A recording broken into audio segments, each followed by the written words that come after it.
കഴിഞ്ഞ ദിവസം കായിക ലോകത്തോട് വിട പറഞ്ഞ പ്രശസ്ത ഫുട്ബോൾ താരം ഡീഗോ മറഡോണയെ നിങ്ങളൊക്കെ മറന്നുവോ? അദ്ദേഹത്തിൻ്റെ പാവന സ്മരണയ്ക്ക് മുമ്പിൽ ആദരാഞ്ജലികൾ അർപ്പിച്ചുകൊണ്ട് നമുക്ക് ഇന്നത്തെ ക്ലാസ് ആരംഭിക്കാം.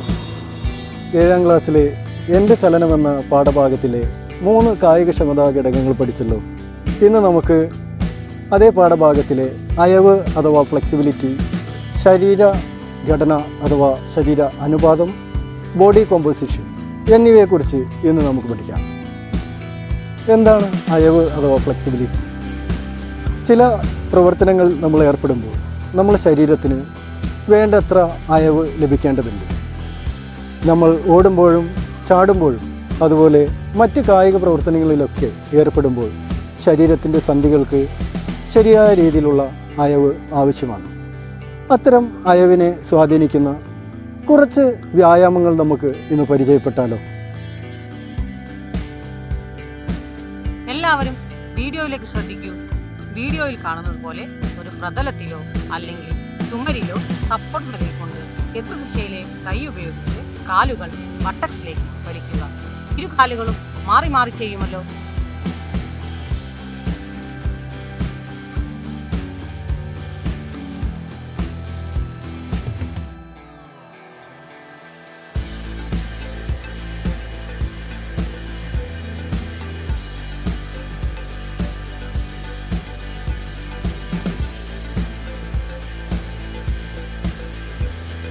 ഇനി എല്ലാവരും രണ്ടാമത്തെ സ്ട്രെച്ചിങ് എക്സസൈസിലേക്ക് നോക്കൂ. വീഡിയോയിൽ കാണുന്നത് പോലെ കാലിൽ തൊടാനായി മുന്നോട്ടായുക. തുടയുടെ പിൻഭാഗത്തെ പേശികളിൽ വലിച്ചിൽ തോന്നുന്നതുവരെ തുടരുക. ഇരു കാലിലും മാറി മാറി ചെയ്യൂ.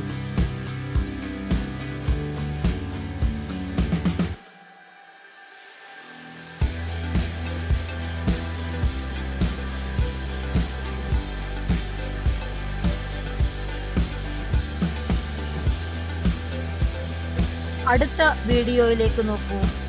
വ്യായാമം ചെയ്യുമ്പോൾ മടക്കി വെച്ചിരിക്കുന്ന മുട്ട് മുൻപോട്ട് തള്ളുക. കാലുകൾക്കും നടുവിനും വലിച്ചിൽ അനുഭവപ്പെടുന്നതുവരെ തുടരുക.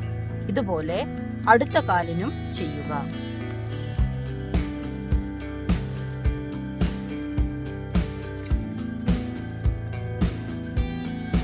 നാലാമത്തെ വീഡിയോയിലേക്ക് നോക്കൂ. ഓരോ കാലും മുട്ടുമടക്കി വ്യായാമത്തിൽ ഏർപ്പെടുക.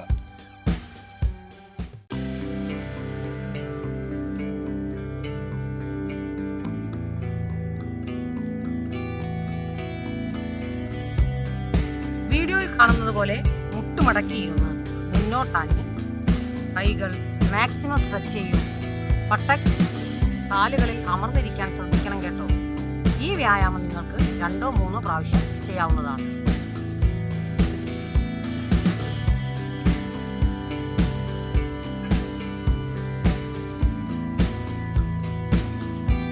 വീഡിയോയിൽ കാണുന്നത് പോലെ കഴുത്ത് ഇരുവശങ്ങളിലേക്കും വളരെ സാവധാനം സ്ട്രെച്ച് ചെയ്യൂ.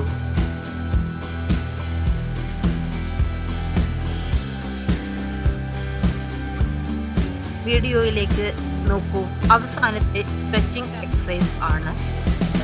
ഒരു കൈ മറ്റേ കൈയുടെ സഹായത്തോടെ പിറകിലേക്ക് വലിച്ചു പിടിക്കുക. ഇങ്ങനെ ഇരു കൈകളും മാറി മാറി 5-10 തവണ തുടർച്ചയായി ചെയ്യണം. ഓരോ തവണയും വ്യായാമം 10 സെക്കൻഡ് ചെയ്യുകയാണ് വേണ്ടത്. അയവിനെ സ്വാധീനിക്കുന്ന വ്യായാമങ്ങൾ നിങ്ങൾ പരിചയപ്പെട്ടല്ലോ. എല്ലാവരും നന്നായി ചെയ്യണേ. ഇനി നമുക്ക് എന്താണ് ശരീരഘടന എന്ന് നോക്കിയാലോ? എന്താണ് ശരീരഘടന? ആനുപാതികമായി അസ്ഥി, കൊഴുപ്പ്, പേശി, മറ്റ് ശരീരഭാഗങ്ങൾ ഇവ ഉൾപ്പെടുന്നതാണ് ശരീരഘടന. ഇനി എല്ലാവരും ശരീരാനുപാതം നിർണ്ണയിക്കുന്ന ഒരു സമവാക്യം ശ്രദ്ധിക്കൂ. ബോഡി മാസ് ഇൻഡെക്സ് അഥവാ BMI എന്നാണ് ഈ സമവാക്യത്തെ നമ്മൾ വിളിക്കുന്നത്.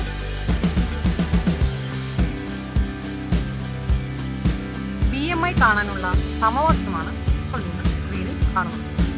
നിങ്ങളുടെ ഉയരവും ഭാരവും കണ്ടെത്തി വയ്ക്കൂ. മറ്റൊരു ക്ലാസ്സിൽ നമുക്ക് BMI വിശദമായി ചർച്ച ചെയ്യാം.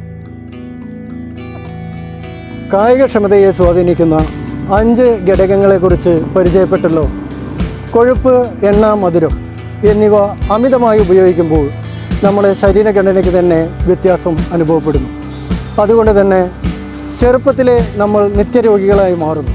കൂടുതൽ കായിക പ്രവർത്തനങ്ങളിലും വ്യായാമങ്ങളിലും ഏർപ്പെടുന്നതോടുകൂടി നല്ല ഒരു ശരീരം നമുക്കുണ്ടാക്കിയെടുക്കാം. അടുത്ത ക്ലാസ്സിൽ കൂടുതൽ പ്രവർത്തനങ്ങളുമായി കണ്ടുമുട്ടാം.